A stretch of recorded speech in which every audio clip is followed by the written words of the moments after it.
Hiya, I'm Vinny Romano. So I currently work as a consultant paramedic for the Northwest Ambulance Service. I'm also a Winston Churchill Fellow and a Director for Trim Training and Consultancy. So my presentation is going to focus on looking after the mental health of both yourself and those around you, and we're looking at the ways in which that you can do this. There we go. So we're constantly bombarded with adverts for get fit quick products and ideas. So whether this is strapping electrodes to your stomach to give you a six-pack, pills that make you poo out excess fat, or goat yoga, fitness is a multi-million-pound industry. However, we don't view mental health in the same way. We don't invest the same time or money to ensure we stay mentally healthy, when in fact deterioration in one's mental health can have the same impact on the quality of our lives and ultimately, at the extreme, result in death. So to be able to keep our mental health in tip-top condition, we need to know what mental health actually is and when deterioration should be classed as illness. So mental health and mental illness are increasingly used as if they mean the same thing, but they don't. When we talk about mental health, we're talking about our mental well-being. This will fluctuate from day to day and sometimes from hour to hour. It's influenced by our environment, the people around us, and a lot of other factors as well. A mental disorder or illness affects the way people think, feel, behave, or interact with others. There are many different mental illnesses that can have different symptoms that impact on people's lives in different ways. Mental health professionals can provide a clinical diagnosis and potentially prescribe medications to treat the illness. Just as someone who feels unwell may not have a serious illness, people may experience poor mental health without a mental illness. We all have times when we feel a bit down, stressed, and overwhelmed by things. But that can happen at any point in our lives. It's also possible to experience good mental health, even with a diagnosis of mental illness. This is because mental illness, like other health issues, can be episodic, meaning that there's times of ill health and times of better health or good health. There are steps you can maintain to maintain good mental health. For example, exercise has been proven to improve mental health by reducing anxiety, depression, negative mood, social withdrawal, by improving your self-esteem and cognitive function. Diet can influence the chemical reactions which happen in the brain, and the good news is dark chocolate is on the good food list. One of the most beneficial things you can do is to know yourself. Know the subtle signs of deterioration and know what strategies to do when you become aware of them. So one reason why mental health is not addressed at the first signs of deterioration, of course, is stigma. So why is it viewed so differently to physical health? How many of you have experienced or know someone who has a mental health illness? So the World Health Organization states that 20% will experience mental illness at some point in their lifetime, which means mathematically, all of you will know someone who has a mental illness. So why is it stigmatized? Answer this question honestly to yourself. So you're invited to a corporate event at work and you're due to give a speech to all of your peers. On the day you get sick. Now, would you rather tell them that you couldn't come because you had a kidney stone, or you were depressed and suicidal? That you had back pain, or you just had a panic attack and you couldn't leave the house? If you chose the first option, then you were affected by stigma. Across the world, there's an anti-psychiatry movement who claim there's no such thing as mental health. In fact, even today, you can get a scholarship at the University of Toronto in anti-psychiatry. It's interesting that we don't have an anti-cardiology movement or an anti-oncology movement. Mental illness just comes from the brain. Within cardiology, we know the heart is made up of 4 chambers, which pumps blood, a dozen blood vessels, and 2 billion muscle cells. The brain is a 3-pound corrugated mass of tissue made up of 100 billion neurons, 30 trillion connections, making up a vast number of circuits, controlling all aspects of life and who you are, including consciousness and personality. And we're still learning the cause of the symptoms. However, we have a wide variety of treatments for mental illness. In order to access this treatment, just like oncology or cardiac care, early screening is important. People with depression often have the condition for 7 years before they start to receive treatment. If this happened in oncology, the vast majority would die from the cancer before a diagnosis was even made. So we learn how to intervene if someone is choking, but we don't learn the same kind of first aid training if someone is in a mental health crisis. One of your biggest attributes to help someone with mental illness is compassion. We need to remember that stigma kills. It stops people asking for help, it keeps people in the shadows, and it drives people to self-medicate. So at some point in life, you will be required to get all the mental strength you can muster. Having a strong base ready for when that time comes allows you to cope and manage the situation in the best possible way. With physical health, it's more than just going to the gym. You need to eat healthy, get plenty sleep and rest and relaxation.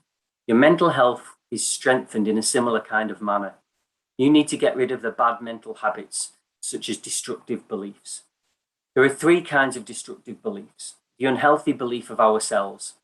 This is where we feel sorry for ourselves. Self-pity, which magnifies misfortune. Thoughts such as, why does this have to happen to me? Keeps you stuck and focused on the problem and stops you finding a solution. The unhealthy belief of others. This is where we think others can control us and we give away our power. There are very few things in life that we have to do. You don't have to work late. Yes, there's consequences if you don't. However, you control your life. Things like my mother-in-law drives me crazy. Well, it's up to you how you respond to her. You're in control. The final one is the unhealthy belief of the world.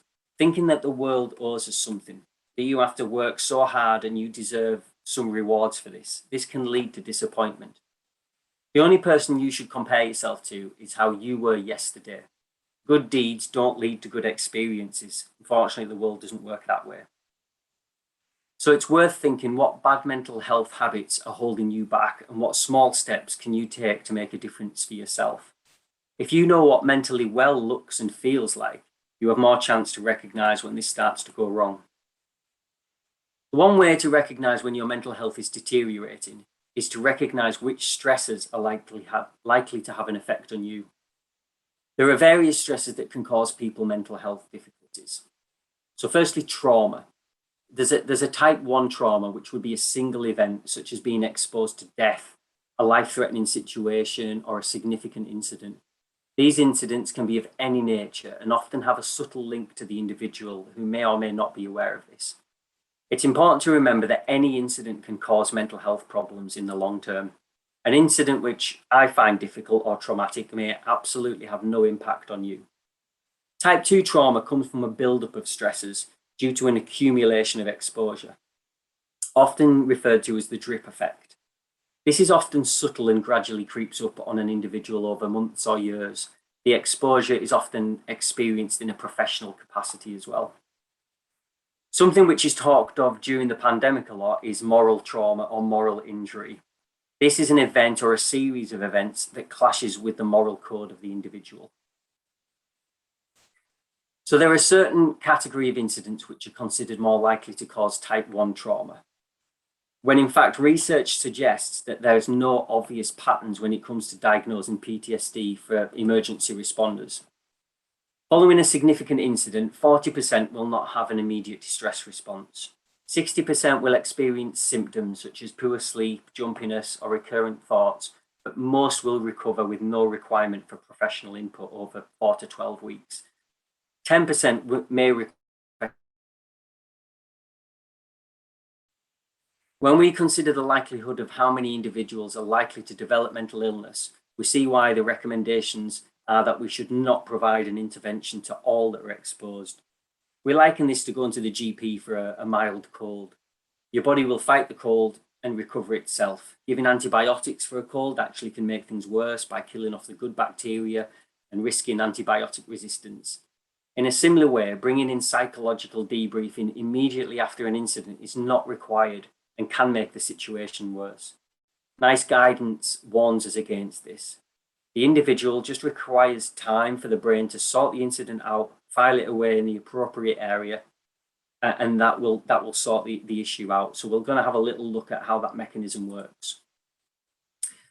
So a little bit of anatomy and physiology for you in its basic format. So the amygdala is a well-known epicenter for the emotional understanding of stimuli.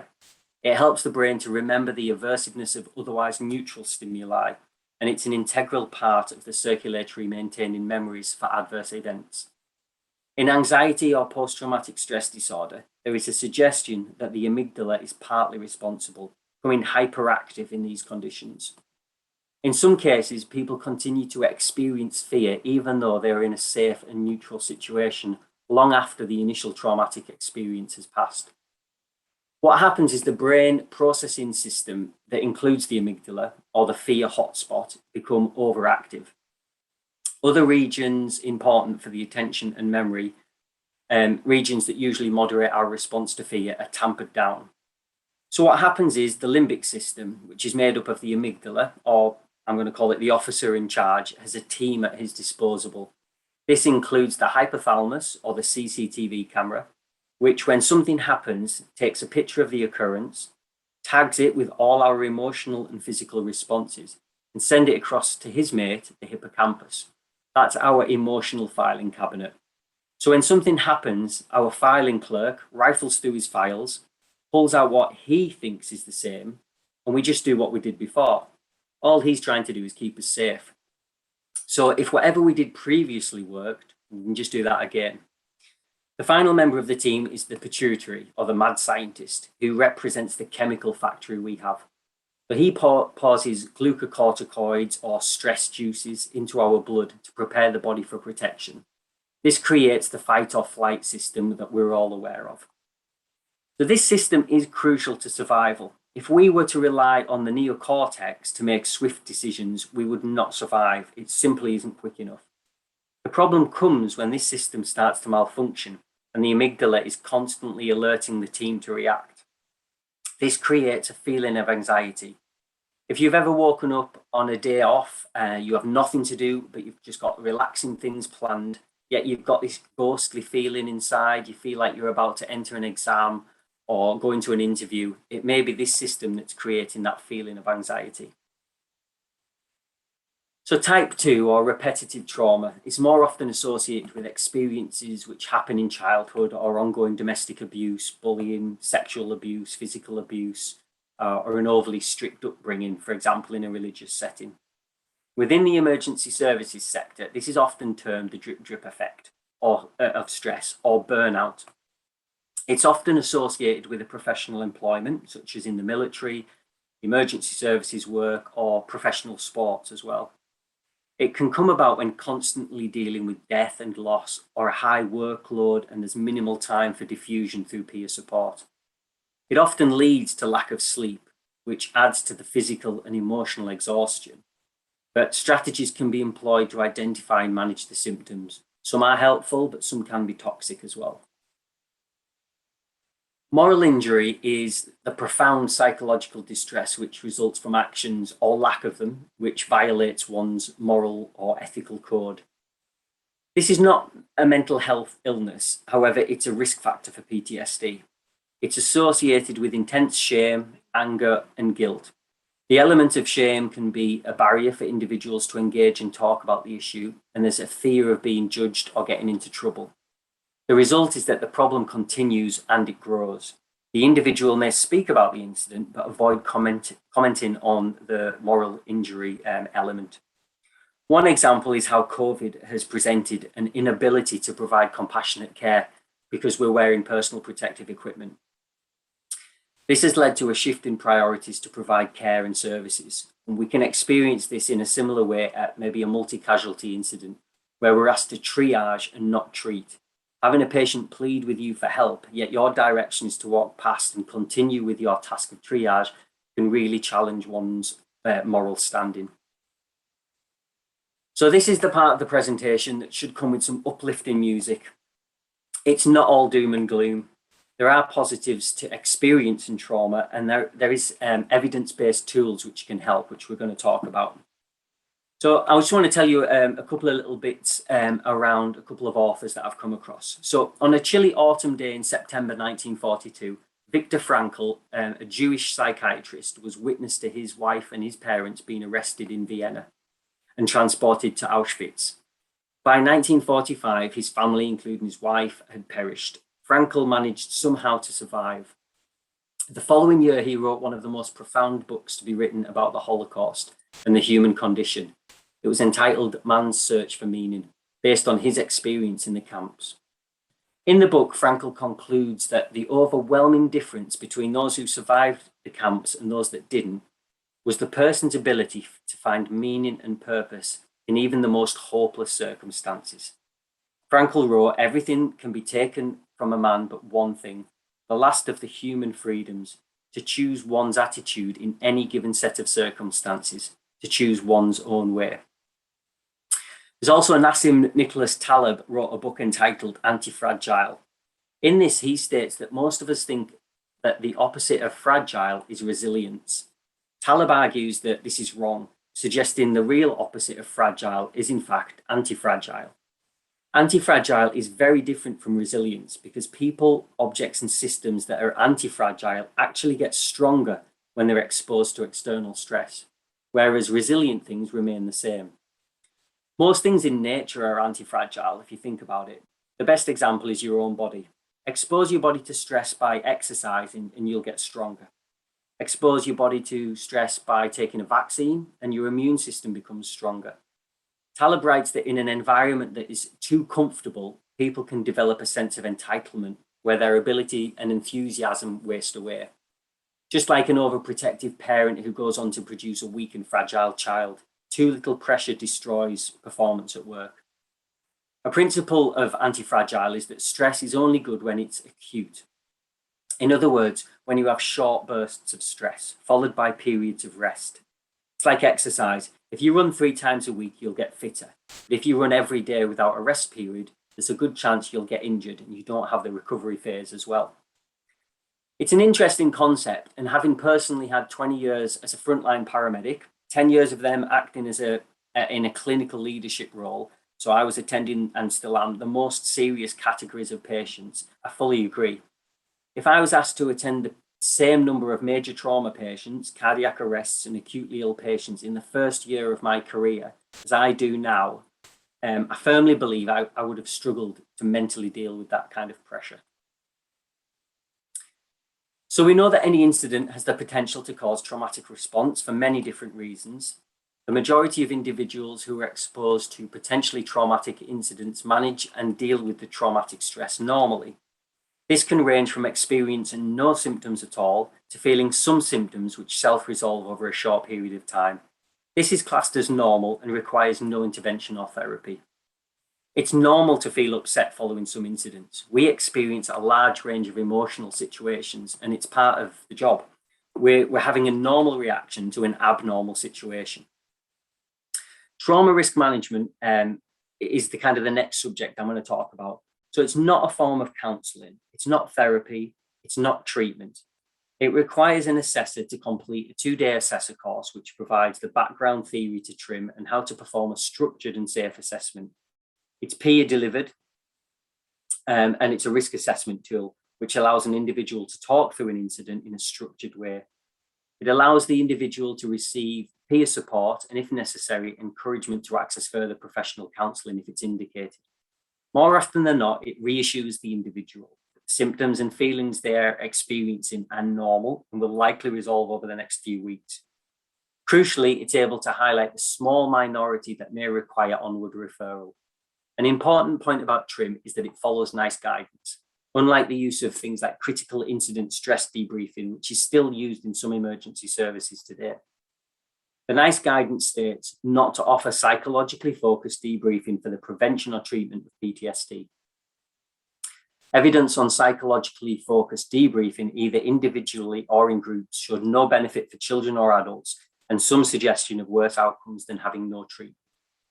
There's a bank of further evidence which strongly suggests that peer-delivered programs are received more favorably by staff. They're much more likely to engage with peer-delivered systems than a managerial-driven process. So I've read many journals and books which highlight this point. However, I was fortunate enough to speak to individuals that back this evidence up with their first-hand experience. So this is the risk assessment score that the assessor utilises whilst completing an assessment. As you can see, there's a number of elements which they try to identify. Some will be more obvious than others when it comes to alcohol consumption. it may be difficult for the individual to admit self-medication. However, it's surprising how many people do admit using alcohol as a crutch to manage their stress. The assessment is completely confidential, although they are informed that there's certain caveats that remain in place should they disclose something that causes serious concern or would put themselves or others in danger. The crucial element to a TRIM assessment is the time between the first assessment and the second assessment. It should be around 1 month, which is linked to the time it takes for the brain to process the incident. Generally, the assessor will find that the individual score reduces, and this demonstrates that their stress symptoms are subsiding. Again, this sits in line with the NICE guidance of active monitoring or watchful waiting, as it used to be called. So I just wanted to talk a little bit about my Winston Churchill Fellowship because I gained a lot of experience from this. So in 2019, I was fortunate enough to become a Winston Churchill Fellow. Following on from my work on improving mental health of our workforce in the ambulance service, I wanted to see what others were doing around the world. For those of you that are not aware of what a Winston Churchill Fellowship is, I strongly advise you to research it and consider applying. You're given the opportunity to travel anywhere in the world to research a topic that you're passionate about. It's a once-in-a-lifetime opportunity. So if you are interested and considering applying, you can get in touch with me and I will help in any way that I can. I chose to travel to the United States and focused on areas which were witness to some significant events. So I'm not going to go through the full trip because I've done half of it and I've got another half to come, which I'll be visiting California and San Diego and those kind of areas. But there were a couple of standout learning points that I picked up and I want to share with you from my first trip. The first I picked up in New York with the fire department in Manhattan. Immediately following 9/11, the fire department employed a number of therapists and posted them across their stations. The idea was that staff could have an immediate access to professional counselling. In theory, it sounds like a good idea, but what they actually found was that staff did not engage with them at all. They didn't feel like they could speak to someone who didn't have any shared experiences. Instead, they turned to each other. This led them to implement a peer support system, which involved bringing retired firefighters back to provide the support. And this system is still used today and has been proved very successful. The second was when I was working with the crew on the ambulance that you can see in the other picture. That was in Rochester, New York. The paramedic told me that he'd recently attended a pediatric arrest. What happened was a three-year-old was walking along with his mum and he stepped on a manhole cover. That manhole cover flipped, allowing the boy to fall into the sewer. The manhole cover then flipped back into place and the mum literally had no idea where the child had gone. By the time they found the child, he drowned in the sewer well. The paramedic told me that he'd been very patient-focused. He'd gone through his full ALS protocol, but unfortunately, the outcome was not good. Following this, he was mandated by management to attend a one-time debrief with the other crews that attended, where they all told their side of the story. The second crew that attended had dealt with the mum, providing support throughout the incident. Their story explained how the mum had recently lost her husband, and this was their only child who they had struggled to have following IVF. This information devastated the paramedic that I was working with. He wasn't aware of this emotional element to the incident. He was satisfied that he'd done everything he could. However, this wider information really affected his mental health, which he was then seeking help for and support for. So I've read numerous papers that suggest single session debriefs are not helpful and that peer support is much preferred. However, to hear it firsthand really helps understand the rationale behind it. I also wanted to share a story of my own. So this was me in 2013. I was sat in a quiet area of a park with my head in my hands, crying, upset, and trying to process what I'd just witnessed and dealt with over the past 2 hours. I was receiving endless phone calls from management and trying to find out if I was okay, but I couldn't answer the call at that point. I didn't feel ready to speak to anybody. I just cleared from what was one of the worst incidents I'd attended in my entire career. And I needed some time on my own, and not just because I'm an ugly crier. So I recall the incident with vivid detail. It was a remarkably warm day for April. I was on a 12-hour day shift and I was sat at my desk in my office doing emails, and I can still remember the email I was writing at the time. I spotted the incident on the screen. It was coded 27. These tend to stand out to us because they're not very common and it relates to a stabbing incident. Simultaneously, my radio buzzed and I was informed that there were reports of 3 casualties with stab wounds. One was a child and 2 adults. So got to my car and I headed straight to the address.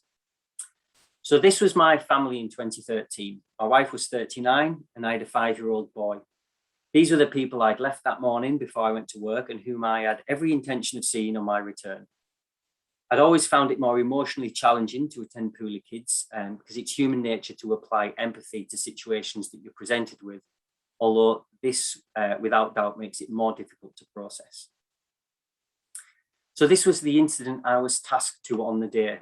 When I arrived at the scene, I found a 40-year-old female lying at the bottom of the stairs in a pool of blood. She'd suffered multiple stab wounds to the torso and slashes to the arms and the hands. The latter were probably defense wounds. I deemed her to be beyond help.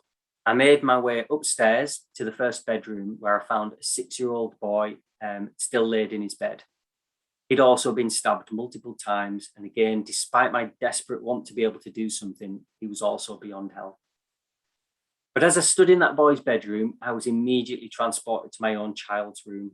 He had the same toys on the floor. He had the same trousers lying discarded where he'd just stepped out of them and left them lying inside out with the underpants all tangled into them. He was in the same blue pajamas that I'd put my boy to bed in the night before. And he even had the same teddy bear laid next to him, which he probably couldn't sleep without, just like my boy. So I took a breath and I went to find the 3rd patient who was found in the garden. But the police informed me that they believed he'd killed his family and then he'd turned the knife onto himself. He had a number of life-threatening stab wounds, which required immediate treatment. He was confused due to blood loss and I had to try and save this man's life. So this is the process I went through on that day. I'm sure you're all aware of fight or flight. The important point is, despite this incident having relatable elements to me and my personal life, despite the potential for moral injury resulting from having to treat the very person who inflicted this carnage, I suffered no long-term mental health problems from it. No diagnosis of PTSD, no depression, no anxiety. In fact, I would say I became stronger from it over time, experiencing post-traumatic growth. Did it upset me? Absolutely. I remember crying, proper snot-filled crying. I can see and could see then and still can that the boy laid in his bed motionless. I sat in that park immediately following the job, ignoring the phone calls, checking on my well-being, genuinely worried that this could be the job that ends my career. The sadness I felt was different and I was scared it wouldn't go away. But within a week or so, I was okay. During that time, I spoke to colleagues and my family members about it. I reflected on my actions as we do. I asked the usual questions of why and how, all the questions I couldn't really answer, but ultimately I was okay. I reached stage 4. I returned to normal. Thankfully, for me, my brain did what it was supposed to do. Sadly, this isn't the case for everyone. I've had too many colleagues that have been affected by the difficulties of this job. Some have had to leave the service. Some have sadly died by suicide. I felt that we needed something to support staff after attending a potentially difficult incident, something which allowed individuals to recover in their own time, like myself. I just got better without the need for counselling or any interventions other than local peer support, but also something which helped identify when stage 4 doesn't happen and allows them early access to professional help and support. So this is what prompted me to implement TRIM across the North West Ambulance Service. So if you take one message away from this presentation, it's get to know your peers, know what's normal for them. And if you start to witness a change in their behaviour, especially any of the changes that you can see here listed on the slide, have a conversation with them. The behavioural changes are the outward signs which colleagues can spot earlier than the individual. These are highlighted in red. They may be subtle in the first instance. The problem is the very nature of these symptoms make it difficult for that individual to be approachable as well. So if you spot the signs in a colleague or a friend, the easy thing to do is to ignore it, hope that it'll go away, hope that they'll go back to normal soon. They may very well heal themselves without any support or any intervention. However, there are a small number of individuals that will not be able to cope with the hurt that they're feeling. They won't be able to ask for help, although they may be crying out for it on the inside. The brave thing to do is to tackle this head on and extend a hand, open a door, and allow them to talk. I don't think a day goes by when I don't see some copy and paste meme on social media stating that someone's door is always open, the kettle is always on, so come round and have a cup of tea. I'm always available for a coffee and a chat. It takes more than this to give people the confidence and courage to come forward. For most people, someone else has to make the first move. So how to have this difficult conversation? So here's a few tips to cover how to have this conversation. So first, ensure you're in the correct environment. Have the time to have that conversation. Use open questions like, how are things? How are you doing? But don't accept that first generic answer of being, I'm okay, thanks. Ask again. Lead into the conversation. You're trying to get this person to open up. Something like, I hope you don't mind me saying, but I've noticed that you're not your usual jovial self. It's not like you. Is there anything I can help with? Something that opens them up. If you don't get them to start talking, give them space to talk. Allow the awkward silences and let them speak. If they don't feel comfortable or they turn your offer down, you can share some personal information with them if you want to. Something like, I know I found it difficult last year when I had a nasty job, or I found it difficult when I first joined this team. Share information on others if you think it would be helpful, but remain confidential with the information. Acknowledge that others or yourself have been finding workload difficult lately. This is just to gain confidence rather than talking about yourself or filling them with full of anecdotes. Remain encouraging without being overbearing. Also, be conscious of your body language. Use such things as mirroring their body language, nodding or affirmative noises. Reflect and acknowledge points such as, yeah, that must have been really difficult, or you must have been worried about talking about this with me. It sounds as if you were angry or guilty or scared. Try and avoid, I understand, or I know, those kind of phrases. Let them speak and let them finish. Avoid challenging or problem solving mid-conversation. Summarizing and paraphrasing are really useful at the appropriate times, but you will need to address the difficult element. You need to explore the risk and escalate the questions as needed. So step one might be, so what does tomorrow hold for you? What are your plans when you leave here? You're just trying to identify what they're thinking of their future. You might escalate this to step two, like, have you ever felt that there's no future? Step three, you might ask, have you ever felt that there's no hope, there's no point in going on? If you're getting negative answers to these and you're concerned, you might want to escalate step three to step four and actually ask, have you made any plans about how you would do this? If they've mentioned things like ending their life or anything that suggests that, find out if they've got plans. If they come up with a plan, that's the point that you may need to raise this to another healthcare professional. But don't be afraid to ask the questions. You won't increase the risk or put ideas into their head by addressing these issues. And gain confidence and be able to help an individual is challenging, and not everybody will open up and allow you in. You may need to seek assistance in order to start to resolve an individual's issues as well.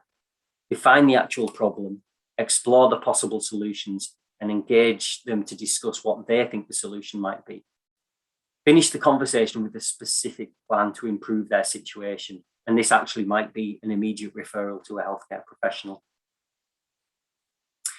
So that's pretty much me done. I hope you found this presentation useful. The main aim of this is just to prompt ideas for you to look further into this subject. Get yourself on a course somewhere and find the tools that you need to deal with these situations, whether it's for yourself or for others. So thank you very much for listening. I hope you found it useful. Hi, I'm Stephanie from CPDme, and welcome to our webinars. Taking part in our great CPD webinars is an excellent way to learn new skills and knowledge in an informal way, either whilst at work, relaxing at home, or maybe enjoying some downtime in the park. Our webinars are designed to support our learning community, to work and learn in a relaxed and informal environment. And the great thing is, if you're a member of CPDme, you can replay and watch these back whenever you like. Registering for a webinar allows you to attend the live event and interact with other viewers online, sharing both learning and links. Don't worry if you can't make the live broadcast because you're running out of time or get a late job. Simply register and we'll email you a fully edited copy of the broadcast the following day. Members of CPDme receive a free CPD certificate for watching both live broadcasts as well as watching previous webinars. Premium members also have access to a personal CPD dashboard that contains priority booking for all our live webinars, plus over 500 CPD webinars and seminars on demand to watch whenever you choose, with automated CPD certificates. You can always purchase a CPD certificate if you're not a member, but it is more beneficial for you to join CPDme and take advantage of all the benefits. One great feature of membership is that you won't have to pay for every certificate, and we will automatically add a copy into a professionally formatted CPD portfolio, accessible via your CPD dashboard for all our mobile apps. Join today, and we'll backdate any webinars that you've watched within the last 14 days. Now is the time to take charge of your CPD. Now is the time to join CPDme.